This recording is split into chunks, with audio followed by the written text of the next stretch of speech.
오늘은 왕의 그리스도 주일이라는 절기가 되는데요. 생소하시죠? 교회력에 있어서 가장 마지막에 있는 절기입니다. 교회력의 절기의 시작은 대림절로 시작하고 왕의 그리스도 주일로 마치게 되는데요. 그러니까 오늘이 절기로 하면, 교회 절기력으로 하면 마지막 날이 되는 것이죠. 마침표를 찍는 날입니다. 이처럼 개인이든 가정이든 직장이든 교회든 인생의 어떤 변화를 경험하고 마침표를 찍고 새로운 출발을 해야 되는 날이 올 때가 있습니다. 이사할 때가 그렇고, 자녀가 졸업하고 지나갈 때 그렇고, 또 이민을 가거나 또 이직을 하거나 또는 이렇게 여러 가지 새해에 준비하면서 연말을 마무리하고 새해를 준비할 때가 그렇습니다. 지금 우리 교회가 그와 같은 시간에 들어와 있다는 것을 생각하게 됩니다. 이런 시간들이 왔을 때 우리는 어떻게 보내야 할까? 이 질문을 던지면서 오늘 본문에 들어가기를 원하는데요.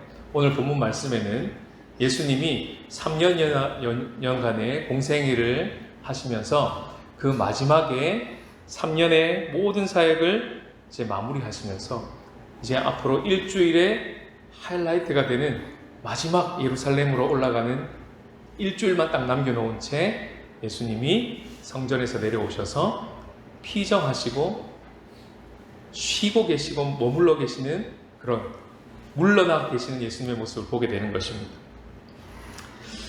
요한복음의 저자는 예수님이 치열하게 사역하는 것을 그려내다가 갑자기 오늘에 와서는 쉬고 계시고 물러나신 예수님, 피정하고 계시는 예수님을 낯설게 그려내고 있는 것이죠.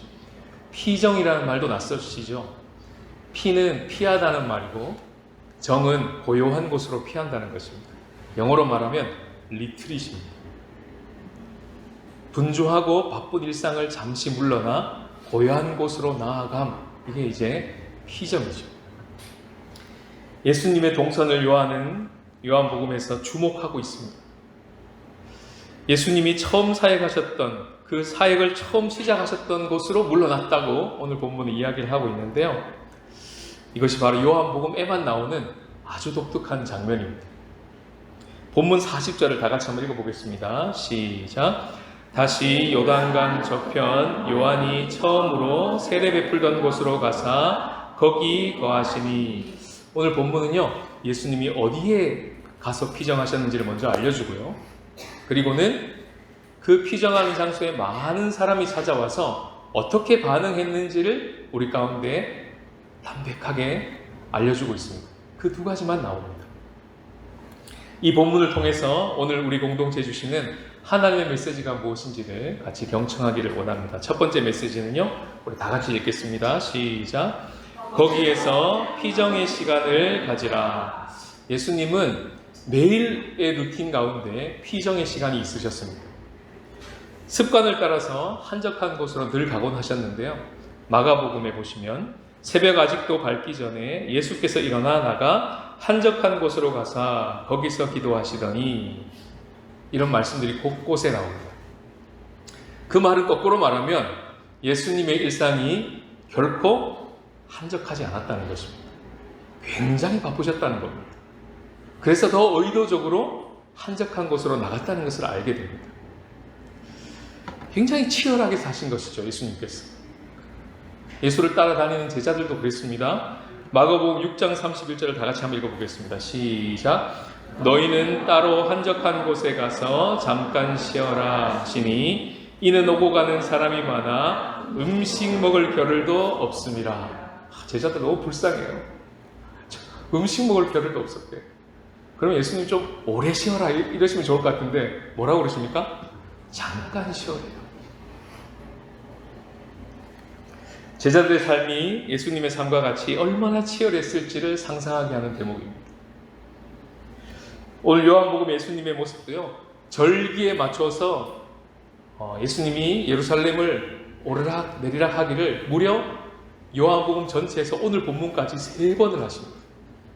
그리고 오늘 본문에서는 이제 그 예루살렘을 내려오시죠. 마지막 하행길입니다. 이제 한 번만 더 올라가시면 끝입니다. 이 요한복음의 이 전개 과정 때문에 예수님의 공생애가 3년이었구나라는 걸 알게 된 것이죠. 분위기를 보시면요, 우리가 요한복음을 같이 묵상하면서 아셨겠지만 예루살렘만 올라가면 분위기가 장난이 아니었어요. 다른 복음서와 달리 요한복음에서는 초기 사역 때부터 예수님을 죽이려고 모의를 합니다. 요한복음 5장에서부터 그게 나타나요. 그러면서 오늘 본문의 10장에 이르기까지 예루살렘만 올라가면 예수님을 어떻게 할까? 어떻게 저 존재를 없애버릴까? 그런 모습들이 계속 나왔더랬습니다. 10장에 가서는 급기야 돌로 치료했고요. 오늘 본문 바로 앞에 보면 39절에 예수를 잡고자 했습니다. 분위기가 어땠을까? 예수님 느낌이 어떠셨을까? 예수 공동체의 그 부대낌이 얼마나 컸겠습니까? 얼마나 피곤하셨겠습니까? 그리고 오늘 본문에 보시면 드디어 예수님이 물러나십니다. 마지막 한 번의 예루살렘 상경을 앞두고 이제 진짜 표적을 보여주시기 앞에 잠깐 물러나십니다. 사역의 현장을 떠나셨습니다.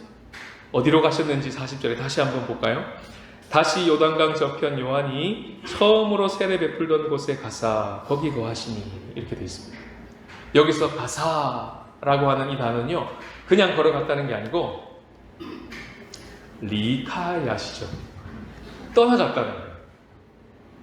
자기의 일상을 떠나서 움직였다는 거, 물러나셨다는 거예요. 그리고는 거기에 거하셨답니다. 일정 기간 머무셨다는 걸 알게 됩니다. 피정을 떠나신 거예요. 피정하신 장소가 뭡니까? 어디입니까? 요한이 처음으로 세례를 베풀던 곳. 누구에게요? 예수님에게. 이런 구체적인 언급을 통해서 성경을 읽는 독자들은 요한복음 1장에 맞아, 요한복음 1장에 그 장면이 나왔었지 하고 다시 처음 시작했던 장소로 돌아가게 만들어주는 장치입니다.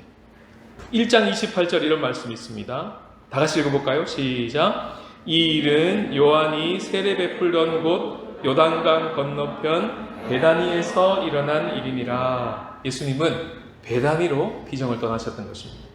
베다니, 좀 익숙한 단어시죠? 11장, 요한복음 11장에 보시면 나사로의 고향이 베다니입니다. 그런데 오늘 본문에 나와 있는 이 요단강 맞은편 베다니는 요한복음 11장에 나오는 나사로의 집과 다른 곳입니다. 나사로의 집은 요단강 예루살렘 편, 이 편 베다니고요. 지금 예수님이 떠나가신 장소는 저편 베다니입니다. 맞은편 베다니. 다른 곳이에요. 거기서 예수님이 누구신지를 요한이 1장에서 고백을 해드렸습니다. 뭐라고 고백했습니까? 저분은 세상 죄를 지고 가는 하나님의 어린 양이다. 저분은 나와는 다르게 물이 아닌 성령으로 세례를 베푸시는 바로 그 하나님의 아들이시다라고 서두부터 소개를 해드렸습니다. 그리고는 바로 거기로 예수님은 피정을 떠나셨던 것이죠.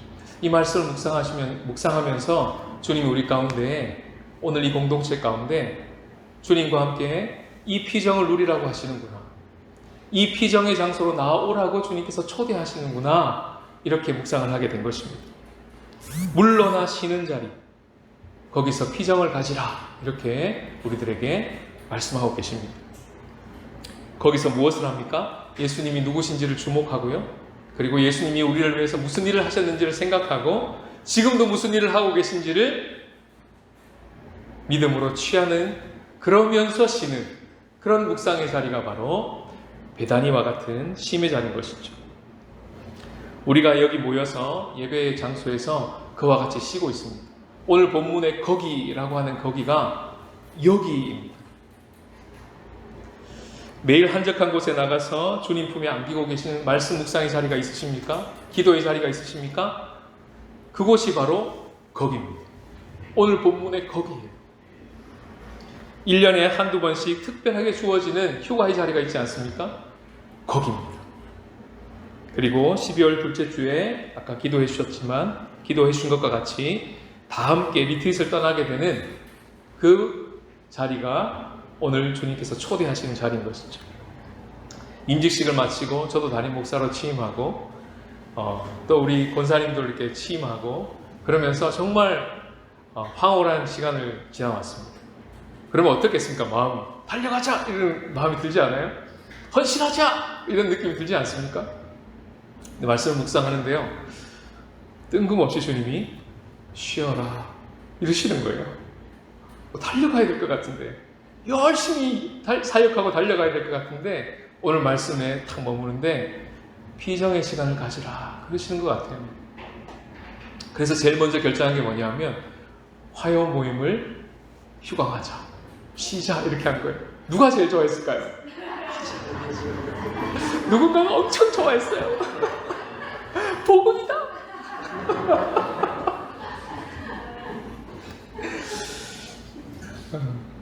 결코 권사님께서 자기 못하겠다고 전화하신 거 아닙니다. 오해하지 마세요. 네, 순종하셨어요. 하겠다 그랬어요. 그런데도 불구하고 주님께서 쉬라고 말씀하시는 것 같아서 순종하기로 했습니다. 지금 우리는 풍성한 삶의 첫걸음이라는 주제를 가지고 주님과의 관계에 대해서 계속 집중하며 가고 있지 않습니까? 이렇게 주님과의 관계가 열리기 시작하고 주님과의 동행의 느낌이 이런 것이구나, 예수님과 함께 산다는 게 이런 느낌이구나, 이런 걸 체감하기 시작하면 놀라운 변화가 하나 생기는데요. 그 변화가 뭐냐면 쉬는 자리가 변하는 거예요. 예전에는 쉬는 자리가요, 영적으로 무너지는 자리였어요. 근데 이제는 주님과 동행하기 시작하면 쉬는 자리가 예수님과 함께 세워지는 자리가 됩니다. 하루 중에 가장 좋은 시간, 하이라이트, 백미와 같고 골든타임과 같은 그 시간이 일하는 시간인 줄 알았는데 그보다 더 좋은 시간이 있구나, 쉬는 시간이다. 그것을 깨닫게 되는 것이죠. 예전에는 그저 일하기 위해서 쉬었습니다. 맞습니다. 우리는 일하기 위해서 쉬어야 합니다. 그런 존재입니다. 그러나 더 놀라운 복음은 그것보다 더 아름다운 시간이 그 뒤로 주어지는데 그것이 바로 일곱째 날 하나님께서 복되게 하신, 시간을 복되게 하시고 시간을 거룩하게 하신 창세기 2장 3절에 나오는 그 놀라운 복음이 우리에게 믿어지기 시작하고 쉬는 시간이 더 황홀한 시간이구나, 알고 보니 그 쉼을 위해서 우리가 일하고 있구나, 여기까지 나가게 되는 것입니다. 잠을 잔다고 쉬는 것이 아니라는 것을, 여행을 간다고 해서 그저 쉬어지는 것이 아니라는 것을 깨닫기 시작하고 주님과 함께 잠을 자고 주님과 함께 여행을 가고 주님과 함께 드라마를 보고 주님과 함께 운동하고 주님과 함께 산책할 때 성경이 이야기하는 진짜 쉼이 주어지는구나, 그걸 경험하게 되는 것이죠. 왜 그렇겠습니까? 바로 그 주님 안에만 염려 걱정이 사라지기 때문에 그렇습니다. 우리 안에 있는 불안함과 두려움을 사라지게 할 수 있는 힘은 어둠의 권세를 이기시고 사망 권세를 이기시고 부활하셔서 지금 우리와 함께하고 계시는 그 주님의 권세 안에 들어가는 것 말고는 방법이 없습니다. 그분 안에 참 만족과 기쁨이 있기 때문에 그렇습니다. 그래서 예수님의 이름을 걸고 이렇게 말씀하셨어요. 마태복음 11장 29절 다 같이 읽겠습니다. 시작. 수고하고 무거운 짐진 자들아 다 내게로 오라, 내가 너희를 쉬게 하리라. 누가 우리를 쉬게 한다고요? 내가 우리를 쉬게 하리라. 침대에 들어가 누우면서 주님과 함께 잠을 들기 시작합니다. 그리고 주님과 함께 잠에서 깨어서 일어나기 시작하는 것이죠. 그러면 침대가 바로 오늘 본문에 나와 있는 거기가 되는 것입니다. 바로 그 우리의 침대가 베다니가 되는 것입니다. 주님과 함께 죽었습니다. 주님과 함께 오늘도 삽니다. 이것을 가장 절감하면서 연습하고 훈련할 수 있는 자리가 침상입니다. 모든 것을 놓고 자야 하기 때문입니다. 이러고 자시는 분 계세요? 자는데 열심히 살자 이러면서 주무시는 분 계십니까? 이러고 주무시잖아요. 성경의 127편, 10편의 127편에 보면요, 하나님께서 자는 동안에도 우리에게 복을 주신다 이렇게 되어 있습니다. 물론 개역개정판에는 잠을 자는 자에게, 사랑하시는 자에게 잠을 주신다 이렇게 번역되어 있죠. 그래서 예배 시간에 자도 되나 보다 이렇게 우리 생각했는데 그게 아니고 그게 원래 뜻은 우리가 자는 동안에도 복을 주신다. 그 시간이 얼마나 소중하면 80년 평생에 27년을 자겠습니까? 그걸 연습하라는 것이죠. 그 황홀한 심의 시간이 곧 올 거라는 것이죠. 예전엔 어떻게 잤습니까? 이러고 잤습니다.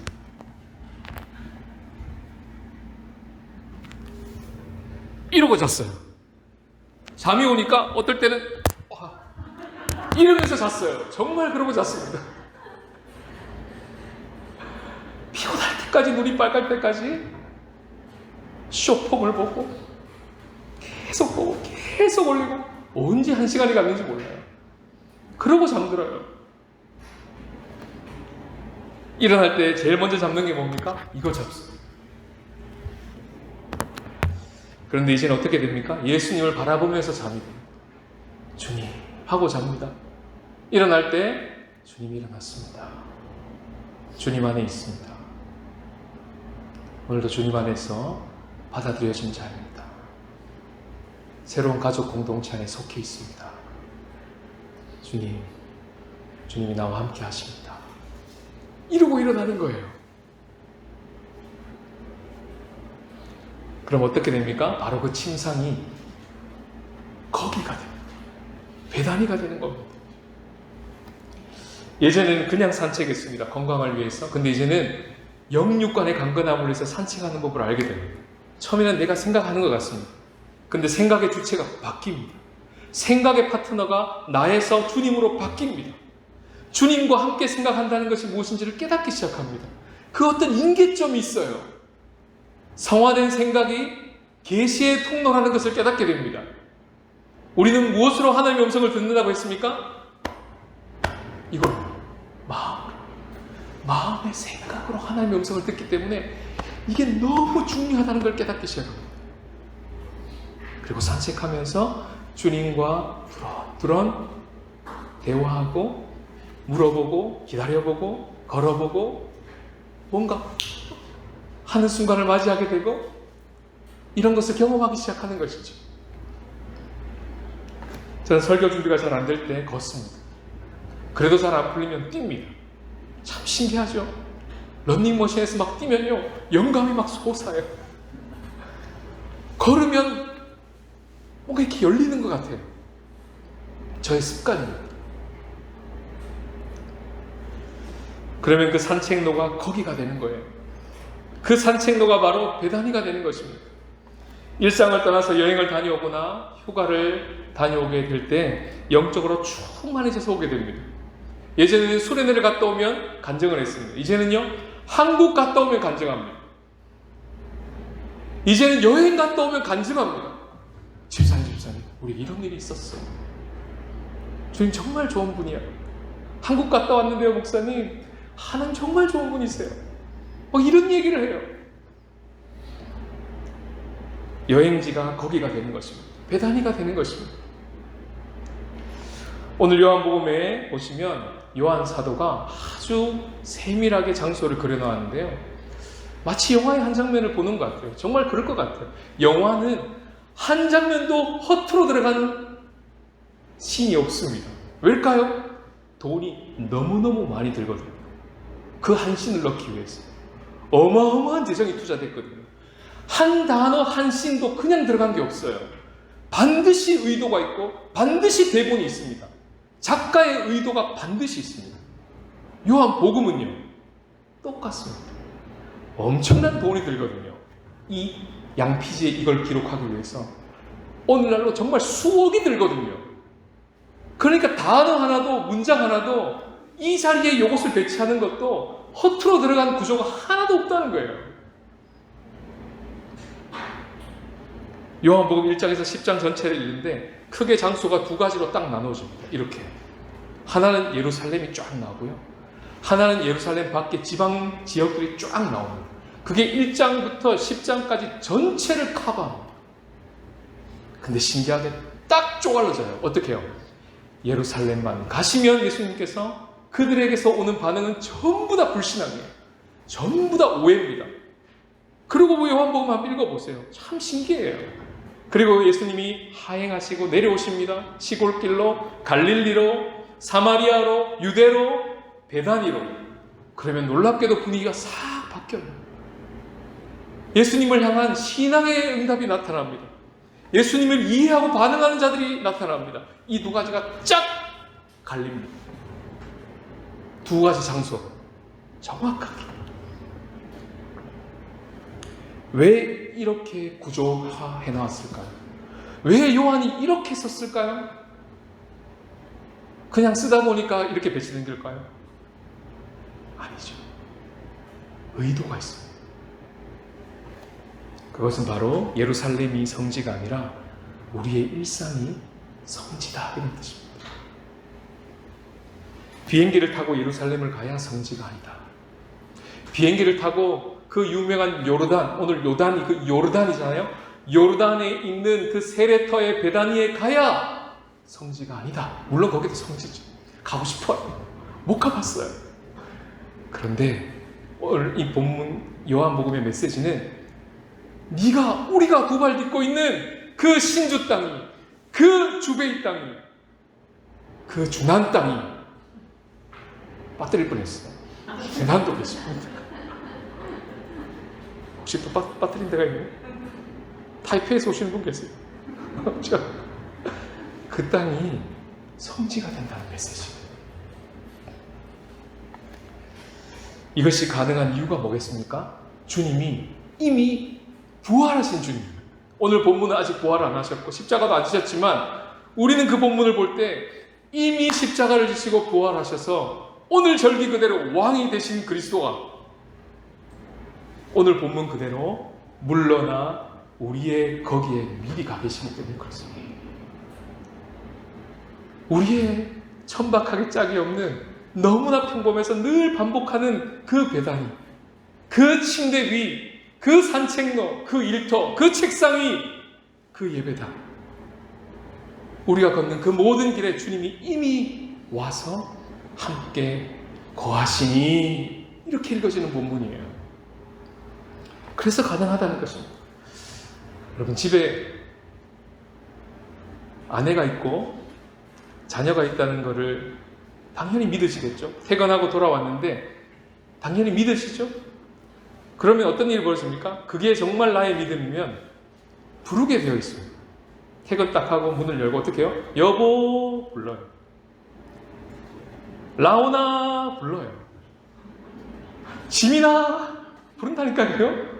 준호야 여기 있는 우리 청년들 가나 이러고 부른다니까요. 왜요? 있다고 믿으니까요. 그러면 그 부활하신 주님이 우리와 함께 이미 우리의 일상을 거닐고 있다고 믿는다면 산책할 때, 침대로 나갈 때, 예배당으로 들어올 때, 운전하고 갈 때, 엘리베이터에서 내리고 올라갈 때, 상점에서 물건 살 때, 우리의 모든 일상 가운데서 종종 때때로 주님을 찾지 않을까요? 주님 출발합니다. 주님 집에 들어갑니다. 주님 이제 잡니다. 이렇게 주님을 계속 의식하지 않을까요? 왜요? 믿기 때문에. 혼자 있는 방에서도 숙소에서도 주님이 나와 함께 하신다는 게 정말 믿어지니까 은밀한 교제가 거기서 이루어지는 것이죠. 주님을 바라보는 시선이 열리고 동행하게 되면 우리가 두 발 딛고 사는 그 일상이 성지가 되게 하겠다. 그 메시지가 요한복음의 메시지입니다. 오늘 우리에게 주시는 메시지. 베다니아와 같은 거기로 나와오라. 주님과 함께 피정을 누리는 그 쉼의 자리로 나오라고 주님이 우리에게 초대하시는 것입니다. 내가 너희를 쉬게 하리라. 이 말씀이 희망 고문이 아니라 진짜구나. 이 말씀이 우리의 삶에 실제로 경험되는 은혜를 주시기를 원하시는 것이죠. 그래서 쉬는 시간이 하루 중에서, 일주일 중에서, 한 해 중에서 최고의 골든타임이 되게 하십니다. 이것을 맛보기 위해서 일을 하는 것이구나. 그렇다면 우리의 인생의 황금기는 은퇴하고 나서이지 않을까? 어쩌면 우리의 인생이 다 끝나고 주님과 함께 안식하는 그때가 우리의 최고의 황금기가 아닐까? 이런 상상을 하면서 쉼의 자리로 들어가는 것이죠. 이것이 성경이 이야기하고 있는 안식의 신앙입니다. 쉼의 신앙입니다. 두 번째 메시지를 다 같이 읽어보시겠습니다. 시작. 거기에서 주께서 하신 일을 나누라. 오늘 본문에 보시면 그 장소를 먼저 이야기하고 난 후에 거기에 나온 사람들의 반응을 기록하는데요. 41, 42절을 다 같이 읽겠습니다. 시작.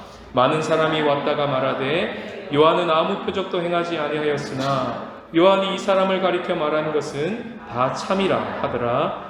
그리하여 거기서 많은 사람이 예수를 믿으니라. 오늘 이 말씀을 묵상하면서 이 41절에 나오는 요한 당신이 이 사람을 가리켜 한 말이 다 참이었습니다. 용문장이에요. 이게 우리가 베다니에서 들을 간증이고 나눔이라는 것을 깨닫게 되었습니다. 매일의 자리에 쉼의 자리에 들어가서 매주의 쉼의 자리, 매년에 주어지는 특별한 쉼의 자리에서 이 소리를 듣게 하시게 하시는구나. 이걸 우리로 통하여 나누게 하시는구나. 이렇게 묵상이 된 것이죠. 하루를 살아보니까 예전에 쉴 때 그냥 잘 쉬었어요. 그리고는 이렇게 나옵니다. 쉼의 자리에서 잘 쉬었다. 또 열심히 일해보자. 이러고 나오는 것이죠. 평범한 쉼입니다. 그러나 주님이 주신 안식을 경험하면 그 쉼의 자리에서 나올 때 진짜 오늘 아침에 주신 말씀이 진짜였네. 주일날 주신 그 말씀이 내 삶에 계속 떠오르고 진짜가 되네. 참이네. 한 해를 돌아보니 1년 전 주신 약속의 말씀이 진짜 그대로 되었네. 집사님 그때 나눔해 주신 그 예수님이요. 제가 살다가 그게 갑자기 생각이 났고 그게 진짜라는 게 깨달아졌어요. 경험되어졌어요. 이런 얘기를 듣는 지금 지점이 41절이라는 것입니다. 그걸 듣는 우리는 얼마나 복이 될까요? 이번 한 주 저에게 개인적으로 유난히 1대1 만남도 많았고 신방도 많았고 속으로 보러 모여서 나눔하는 시간도 참 많았던 한 주였습니다. 그 나눔 가운데서 오늘 본문에 요한이 이 사람을 가리켜 한 말이 다 참이라와 같은 그런 말들을 주님께서 많이 들려주셨어요. 얼마나 가슴이 벅찬지 모릅니다. 목사님 제가 아직 학교를 간 것도 아닌데요. 학교에 멘토링이라는 제도가 있어요. 만났는데 목사님 한국 사람이에요. 친구예요. 나랑 나이가 똑같아요. 목사님 우리 주님은 진짜 나보다 앞서가는 게 맞는 것 같아요. 너무 놀랍지 않습니까? 이런 말을 듣는다는 게 너무 신기하지 않아요?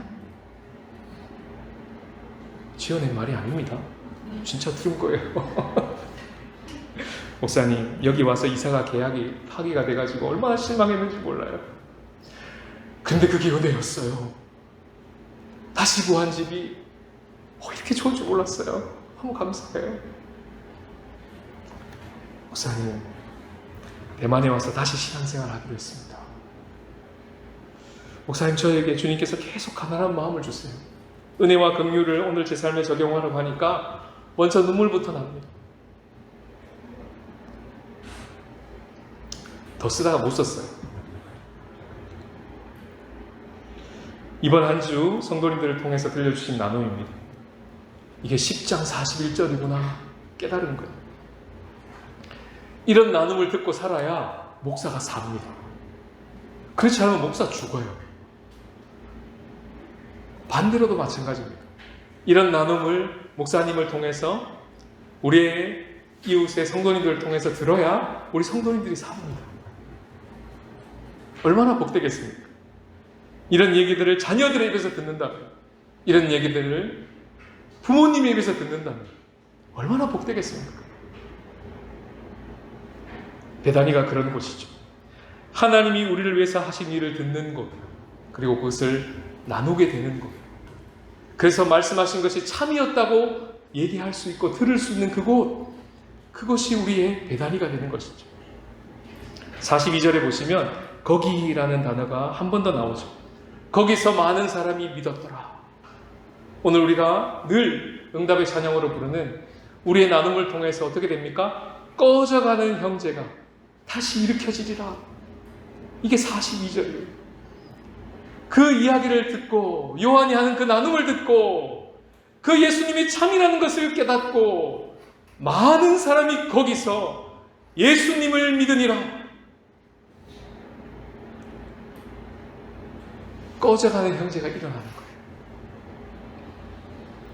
하나님의 나라를 보게 되는 자리가 배단인 것입니다.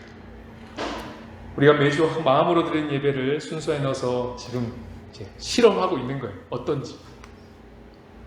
어떠세요?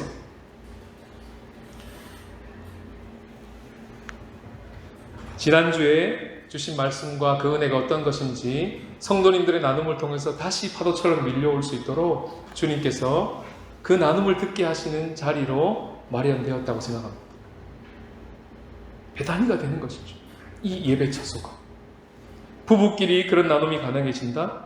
부모 자식 간에 그런 나눔들을 듣고 받기 시작한다. 가정의 배단위가 되는 것입니다. 2주 후에 우리가 리트릿을 갈 텐데 거기서도 이런 41절 같은 나눔들이 계속 우리 가운데 나누어졌으면 좋겠습니다. 그럼 거기가 배단위가 되는 거예요. 설교 제목에 다시 처음으로 이렇게 적었습니다. 40절에 나와 있는 단어를 그대로 쓴 겁니다. 예수님 없이 혼자 물리적인 시간에 그냥 왔기 때문에 그냥 또 새해가 오나 보다, 또 내일이 오나 보다, 또 월요일이 오는구나. 그리고는 나아갔던 다시 그 자리. 그렇게 나아가면 늘 하던 대로는 하겠죠. 그러나 어제와 별반 다를 바가 없는 오늘을 맞이하고 그런 내일을 맞이하게 될 것입니다. 그러나 오늘 본문처럼 예수님과 함께 물러나고 예수님이 참이라는 것을 함께 듣고 그런 배단위가 살아나서 다시 처음으로 돌아간다면 그 처음의 자리는 어제와는 다른 오늘과는 다른 내일과 같은 날마다 새로운 그런 날들을 맞이하게 되는 것이죠.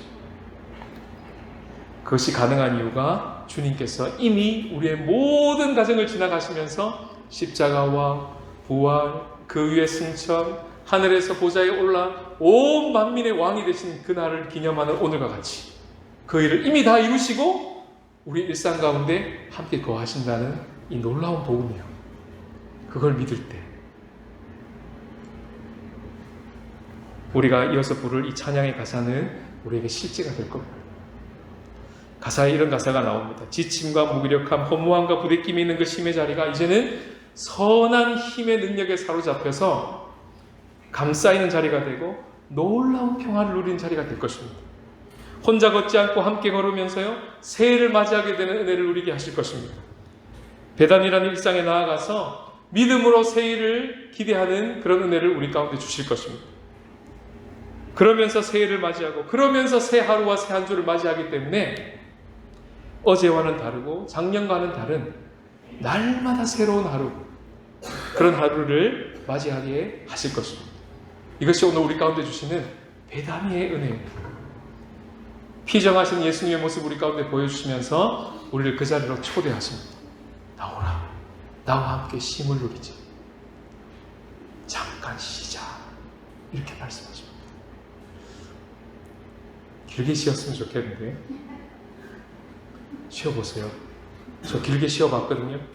곤욕입니다. 엄청 불안해요. 근데 잠깐 쉬시면 주님과 함께 엄청나게 달콤합니다. 그 지점으로 주님 우리를 초대하십니다. 함께 이 시간 주님의 말씀을 기억하시면서 함께 찬양하면서 주신 말씀을 고백하시겠습니다.